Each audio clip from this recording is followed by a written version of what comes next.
subgroups. Stop me at any time if you have any questions.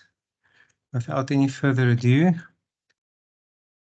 I'm going to start my presentation. So we're speaking about subgroups. For those of you doing development also in version 9, in version 9 currently the people groups are being developed, which is the equivalent for subgroups in version 8. I will have a quick overview on what a subgroup is in simple terms. I'm sure with all the Friday discussions and development going on, we are all 100% on par with what a subgroup is used for. We'll speak a bit about manager type subgroups, org type subgroups, subgroup access, manage employees, reporting, when is subgroups refreshed, and then there's a bonus sections on the bitwise key that is used in subgroups and in code to compare the permissions. So we'll just spend a few minutes there just to get everybody up to speed about how the subgroup permissions is evaluated. And this is specifically on manage employees. All right, so what is a subgroup? A subgroup is a collection of employees. All right, nothing more, nothing less. How you get to that list of employees differs from the type of subgroups, but that is essentially what a subgroup is. It's used to filter employees on system functionality. For instance, manage employees, report filters, it's other functionality. There are functionality in the system. Not performance management. Performance management is also a functionality, but it's not filtered by a subgroup. It's filtered by the reporting line. Succession career planning. So subgroups are used almost everywhere in the system. On reports, it's also used to define permissions on managed employees. Okay, that is something that not all of you have worked with. Most of you have worked with reports and report filters. So the manager type subgroups is essentially and was essentially created for reporting subgroups for a specific manager. So they are created automatically based on the reporting lines. I'll quickly show an example of a manager subgroup. So subgroups are stored in the subgroups table.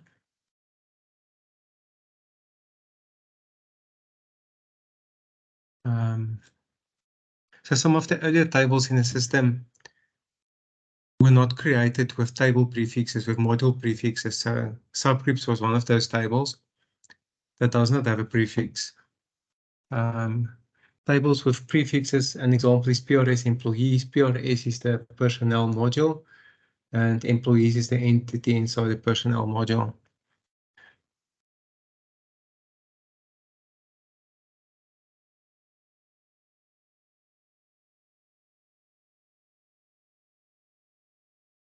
So quickly have a look at this. So the description for the subgroup. So what you see on the front end, employees reporting directly to Nina Hebler. Okay, that's what you see in subgroup. And the where statement that is used is the statement. Let me quickly do a select just to demonstrate.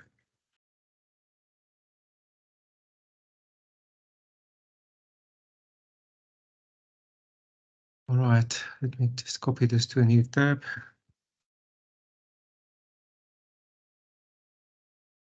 And format it.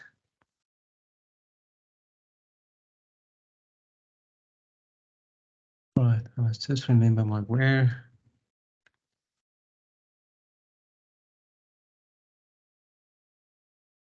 All right, so you'll see if I select from a table, let's say PRS employees, the where statement that is generated is literally everything from the where statement forward. So it selects FK employee from employee report to, where FK report to item in certain reporting lines. And it's where the employee that is reporting, the manager is Yuanin H.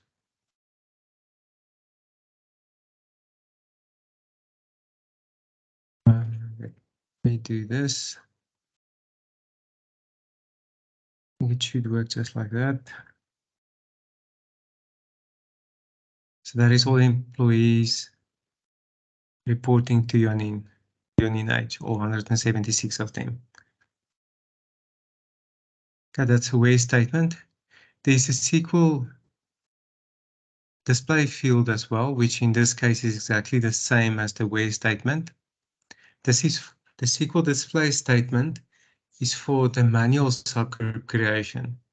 So it is the statement that you see before you edit the subgroup. We'll get to that as well. And the subgroup category is direct managers, team leaders. And so FK employee was replaced with employee ID for the reference. So your type is man and the employee ID is the manager's employee ID. All right, that is the manager type subgroups. Any question on the manager type subgroups or the fields that I've shown?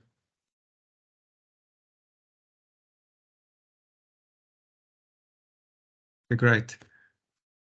Org type subgroups are automatically created for organizations structures per schema. I will show in the end where the subgroups are automatically refreshed. So where are they recalculated and refreshed every day? Just to go back to this example, or an example, the type for the subgroup in this case is org. So let's just view one of them. So description, let's use the second one. Is adapt IT group, adapt IT board member. Okay. And the interesting part, I replace the where statement here and format it.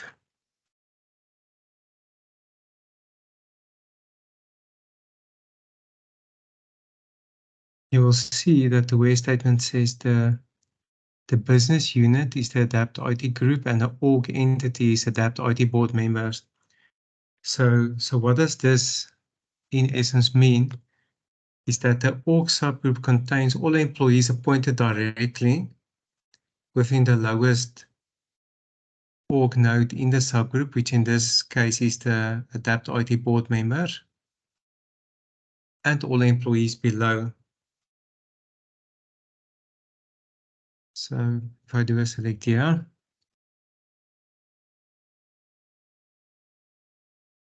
but let's do the following just to demonstrate this. I'm going to do a select all from the PRS employee org view.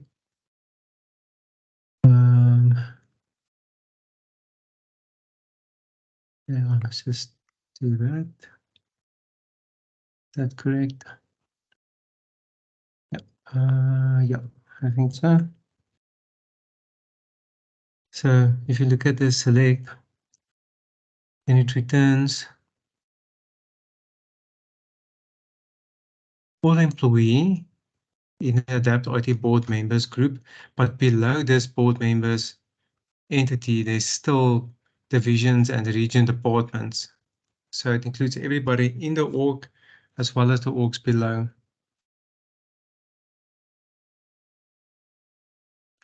All right, any questions on the org type subgroups?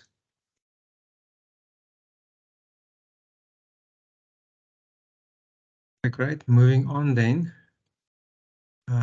As I've said, in the subgroups, and it's actually the orgs and orgs reporting to the org structure selected. I'll just change that. So subgroup access, edit and view permissions is manage employees permissions. So I'm going to show the subgroup permissions by example in the system.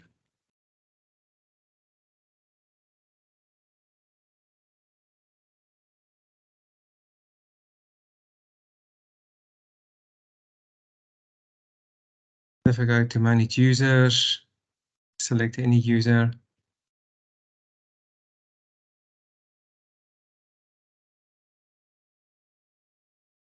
Okay, let's use Jens. We've used Jens before.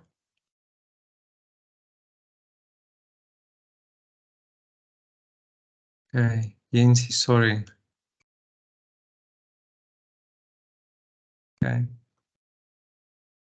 Let's do the following.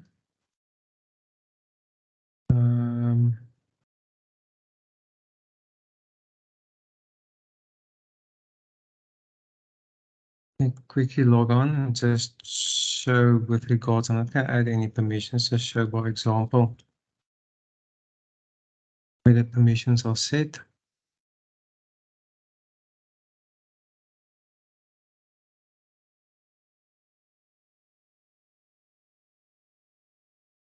Okay, if I go to manage users, I'm going to go to my own user.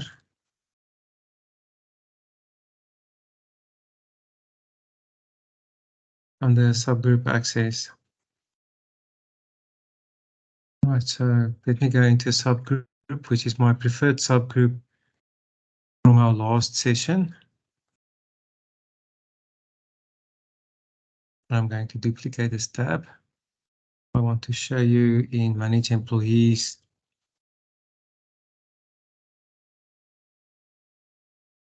When I select an employee, and I select myself.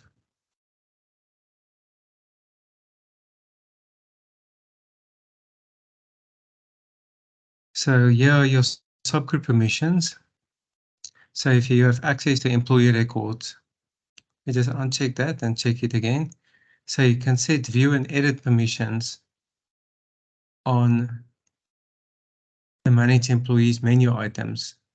So this is the manage employees menu items where employee records are captured, not the master data or administration menu items, just to show you. So not administration and master data, but the employee profile, for instance. You will see there's personal information, contact detail, documents, data requirements, which correspond to the menu items underneath manage employees. So when you have only view access, when you select a menu item over here,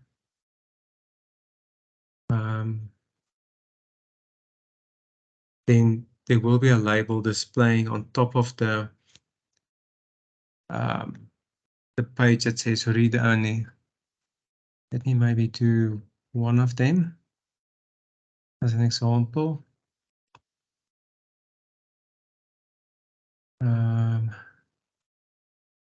Let me choose another subgroup.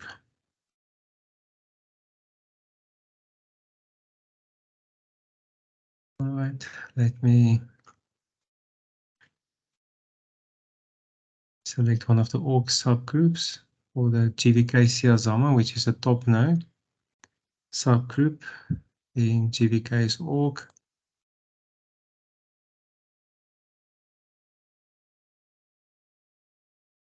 Need to select view permissions over here. Save the subgroup rights. Now for the rights to refresh, and I wonder if this is going to work because I'm a schema admin user, but we'll just see.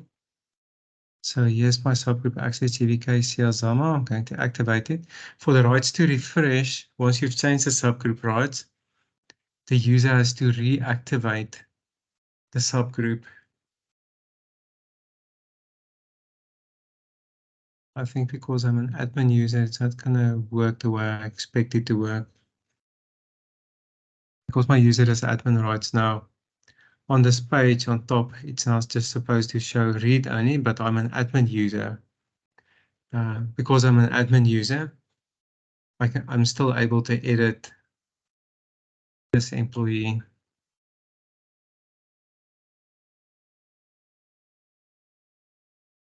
Right, so that is the subgroup access. Just for interest's sake, to switch to another user's profile,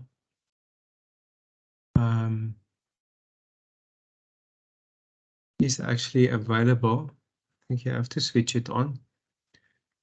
Let me go back home.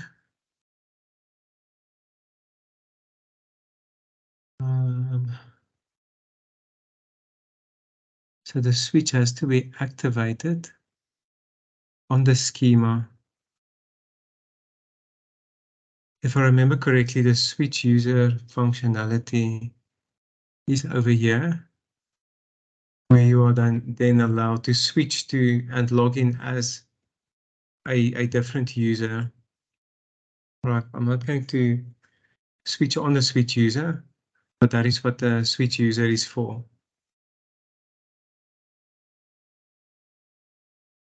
Just out of interest sake, when you switch user, between users, we've all maybe seen the user log that is stored when the user logs into the system, stores your browser session information. So when you switch to a different user, the user ID switching will not be empty.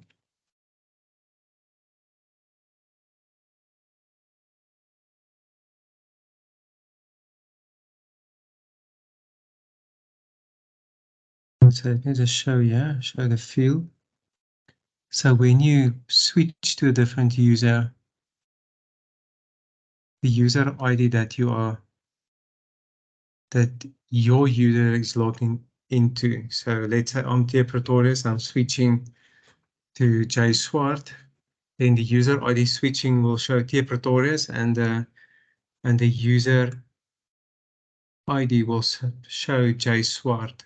That is how I know that a user has switched to another user's profile.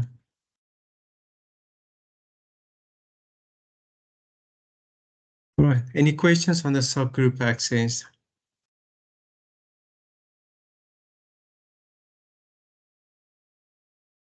All right, also used for reporting. And manage employees, I've shown the permissions and where you can set the permissions. And obviously it's also, besides the permissions, it's used to filter the employees. On the reporting, it filters the employees in the report. Okay, so when is subgroups refreshed? So manager subgroups are refreshed once daily during the SQL job. SignifyHR _ the company code of the client, for instance GVK, dash refresh passive system data. Okay, so the procedure that is called within the refresh passive system data is sys refresh passive system data, and it calls a procedure task refresh manager subgroups, which recalculates and refreshes the subgroups. The org subgroups are also refreshed once daily in the same SQL job. It's just nested a little bit deeper than the task refresh manager subgroups. But it is also refreshed when I'm not going to change it now, but when you do any org node type changes,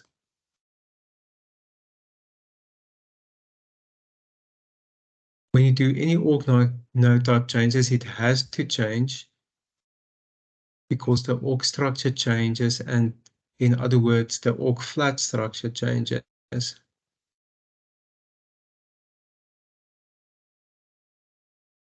So org node types don't change regularly, but if they change, then the org flat structure table also changes.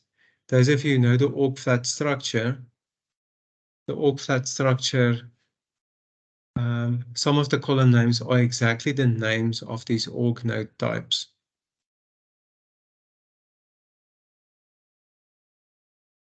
So it changes there. It changes also when you click, or it runs or recalculates the subgroups. Also when you refresh the organization structure. from the organization admin over here.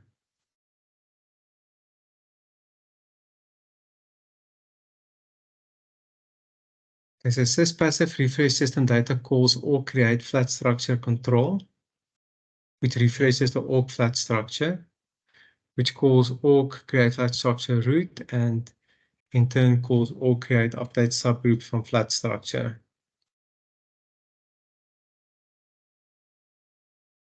All right. Are there any questions on these procedures? Does it make sense to anybody? Harvey, does it make sense? Yes, Theuns. Okay. Clear as mud or clear as crystal water? Can you hear me? Yes, Harvey, I can hear you. Oh, great. My mic wasn't working earlier. Yeah, no. Clear as crystal water, Theuns. Okay, great. Okay, great. So the bitwise key. Who knows how the bitwise key comparison works when the subgroup permissions are evaluated in version 8?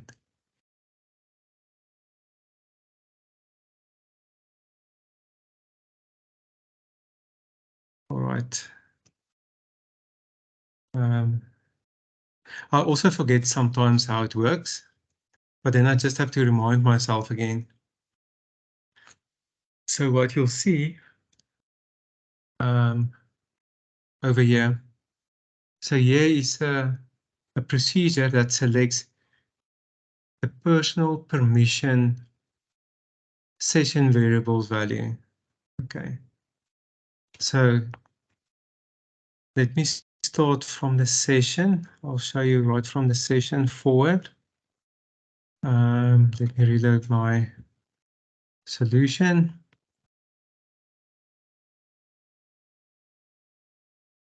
Do you still know the bitwise key works, Nardes? Or have you worked on it a long time ago?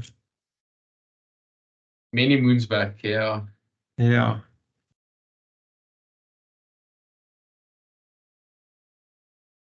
So I'm just searching for personal permission.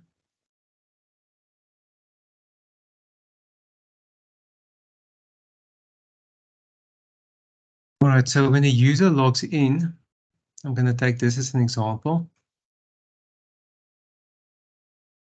You'll see there's an evaluation done here on personal permission.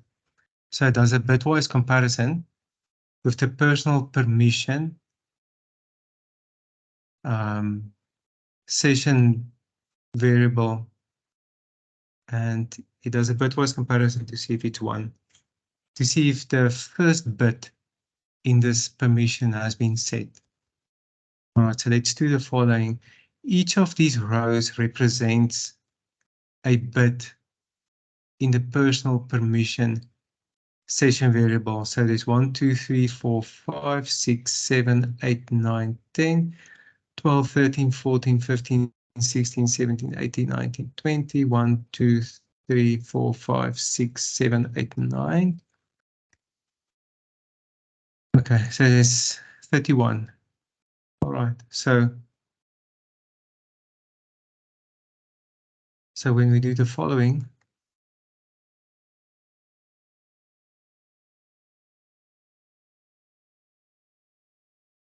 so I'm going to select this with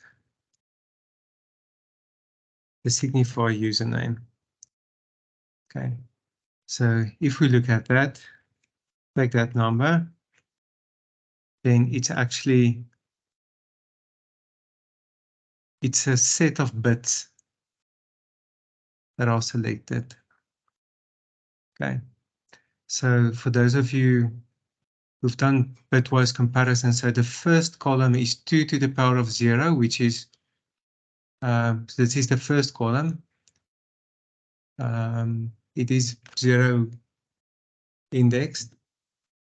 So 2 to the power of 0 is 1, 2 to the power of 1 is 2, and so on. 2 to the power of 2 is 4, 8, it's 16, 32, 64, 128. All right. So what this bitwise comparison does for the personal permission over here, it is actually asking it's asking us, it's doing this, and 1. So bitwise comparison, so is the first bit set? And the first bit is indeed set. So that is testing for the first permissions, which is admin rights. Admin rights, yes or no? Okay, if it's yes, then it's 1. Else it's 0, it's no. Does it make sense?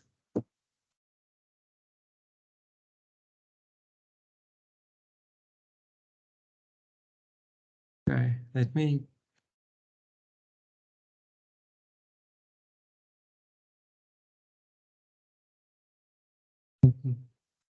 show you this file. So, all right, so view personal information.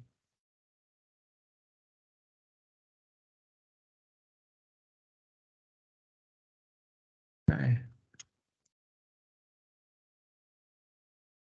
So this checks for secondary permission 2 and bitwise permission 4. So it checks for your admin personal permission. This is to check whether you can edit the contact details and manage employees. So if you have personal permission, personal permission,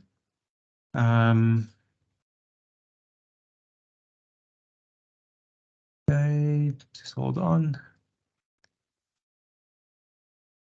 We show this. The schema administrator is 1.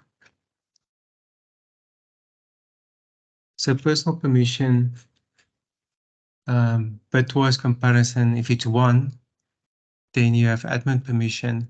Let's just check the secondary permission. I just want to show the different stored procedure than the one I'm currently showing. So there's about 3 or 4 of these session variables that are set.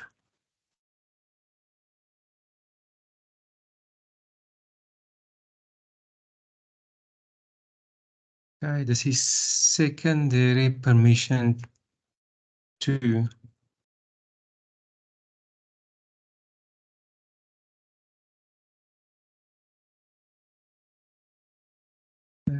Secondary permission.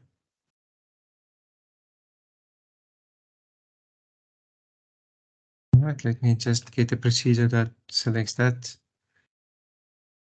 logic for secondary permission 2.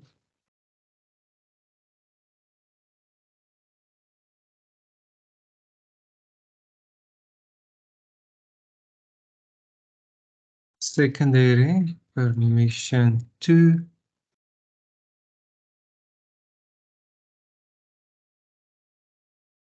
Okay, that makes sense. Personal permissions is selected directly from the users table. Secondary permission 2 is selected from the user subgroups table. So the user subgroups table is the table that links users to subgroups.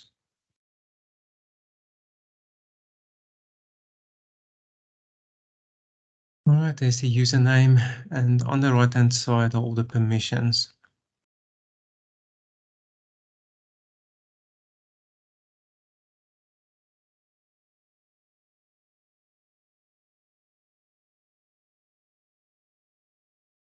If you look at the definition, so we are checking secondary permission, bitwise comparison before equals 4. So this means, if I'm correct, then the third bit should be set. And here you see this is the third column that is selected. Edit contact details. Edit contact details. All right, so 2 to the power of 0, 2 to the power of 1, and 2 to the power of 2. Okay. Does it make sense? Are there any questions on the bitwise key?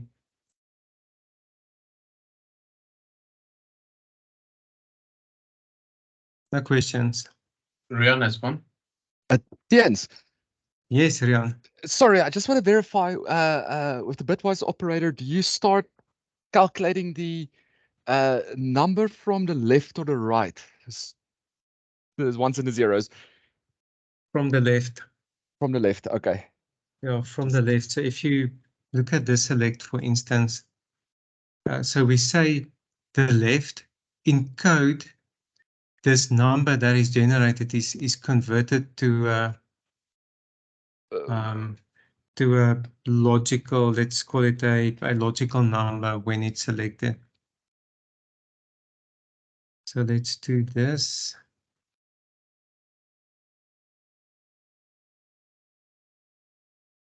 So that is from the left.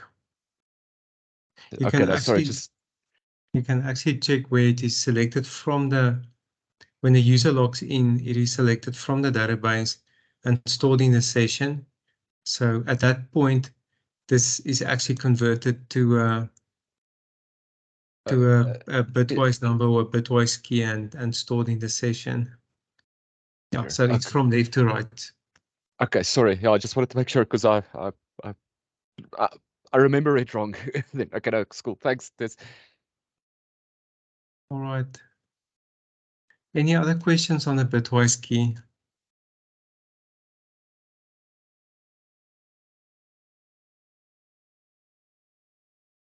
Right. Any other questions on subgroups specifically? Yes, Nardus. Nothing. Sorry, there's nothing for me. All right. William, any questions from your side? Does it make sense? Yes, I think it makes sense so far. Maybe what's the benefit of using the bitwise keys instead of perhaps just having a list of and checking if it's part of a list? Yeah, so in this instance, no specific benefit over having stored it in another way in a list. So I think in this case, just once you select a permission, you select a range of permissions once, and it's not different database select. So only slight benefit might be if you select the permissions one by one is having many database calls at the start, caching them. And in this case, having only one database call at the start, selecting the permissions. Okay. Yeah, so that might only be the slight benefit is less database trips to select the permission, but you could also select all permissions when you log in and cache them as well. Okay. Yeah, so maybe storage would be less as well. Just to store the permissions. All right. Jock, anything from your side? Nothing. No, thank you. Gert, Harvey? All good, thanks, Theuns. I'm good. Thank you, Theuns. All right. Thank you, everybody, then for your time. That concludes the session with regard to subgroups. If you have any other questions, you're more than welcome to ask me afterwards. Thanks for your time. Cool. Okay. Thanks, Thank you, Theuns. Theuns. Thanks. Thank you, Theuns. Bye. Thank you. Bye-bye. Bye.